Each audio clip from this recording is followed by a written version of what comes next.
BRS పై మంత్రి పొన్నం ప్రభాకర్ గౌడ్ విమర్శలు గుప్పించారు. హైదరాబాద్ ఆర్టీసీ బస్సు ఛార్జీల పెంపును రాజకీయం చేస్తున్నారని మండిపడ్డారు. ఇక ఆర్టీసీని నాశనం చేసింది బీఆర్ఎస్ కాదా అని ఫైర్ అయ్యారు.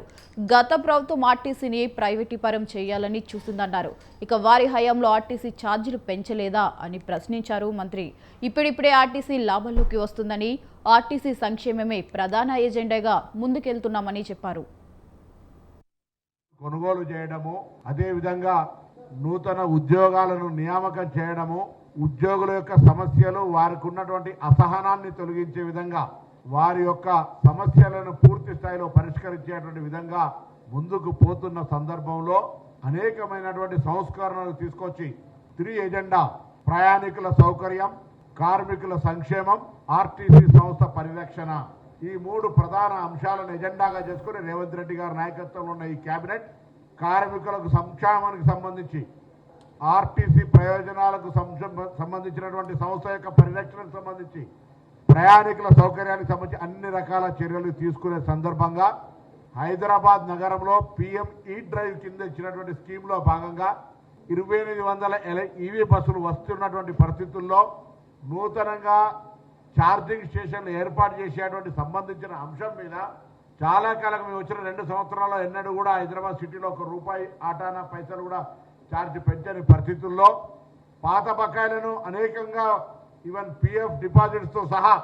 కార్మికులకు సంబంధించిన సొమ్మును కూడా అప్పు చేసినటువంటి పరిస్థితుల నుంచి బయటపడి వాళ్లకు PRCలు ఇస్తూ, బాండ్స్ పేమెంట్ చేస్తూ అన్ని రకాల వాళ్ళకి సౌకర్యాలు కలిగజేసే ప్రయత్నం మా ప్రభుత్వం చేస్తూ ఉన్నటువంటి సందర్భంగా కొంత హైదరాబాద్ సంబంధించి అది కూడా ఫస్ట్ స్టేజ్ వరకు ఎటువంటి కిరాయి కానీ ఎక్కడ ఒక నయా పైసా తేడా లేకుండా స్టేజ్ 1 తర్వాత స్టేజ్ 2 తర్వాత కొంత అమౌంట్ పెంచినటువంటి మాట. టీఆర్ఎస్ పార్టీ ఆర్టీసీని గుడి లింగాన్ని మింగినట్టుగా ఆర్టీసీని పూర్తిగా నిర్వీర్యం చేసి ఆర్టీసీ సంస్థను ప్రైవేట్ చేస్తామనేటువంటి దూరదృష్టితోటి ఒక ఎగ్జిక్యూటివ్ డైరెక్టర్ రిటైర్డ్ను ఎండీగా నియమించుకొని 10 సంవత్సరాల ఒక కొత్త బస్సు కానీ ఒక కొత్త నియామకం కానీ ఆర్టీసీల సంక్షేమం కొరకు కూడా ఒక మాట చేయకుండా ఉద్యోగుల సంఖ్యను కూడా తగ్గించి ఇవాళ మీరు ఆర్టీసీ గురించి ముసలికన్నీరు కాల్చి రేపు చలో బస్సు భవన్ పెట్టినారు. అడుగుతారో ఒకసారి ఆత్మపరిశీలన చేసుకోండి. టీఆర్ఎస్ పార్టీ నాయకులారా, తెలంగాణ ప్రభుత్వం ఉన్నప్పుడు ఆర్టీసీ కార్మికుల స్థితి, ఆత్మహత్యలు చేసుకున్న పరిస్థితి, వాళ్ళ మీద మీరు పెట్టిన కేసులు, అన్నమో రామచంద్రని 65 రోజులు సమ్మె చేస్తే పట్టించుకున్నటువంటి విధానం, ఆనాడు ఉన్నటువంటి హైకోర్టు చీఫ్ జస్టిస్ చౌహాన్ గారు ముఖ్యమంత్రికి ప్రత్యేకంగా చెప్పి ఆర్టీసీ కార్మికులకు నష్టం చేస్తే బాగుండదని అనేక సందర్భాల్లో చెప్పినటువంటి సీఎం కేసీఆర్ గారి స్టేట్మెంట్ సాక్ష్యం ఉంటే, ఆనాడు కూడా వీళ్ళు అనేకమైన ఛార్జీల పెంపు చేసినటువంటి పాత ఇవన్నీ ఉంటే, ఇవాళ ఇది పెద్ద మేము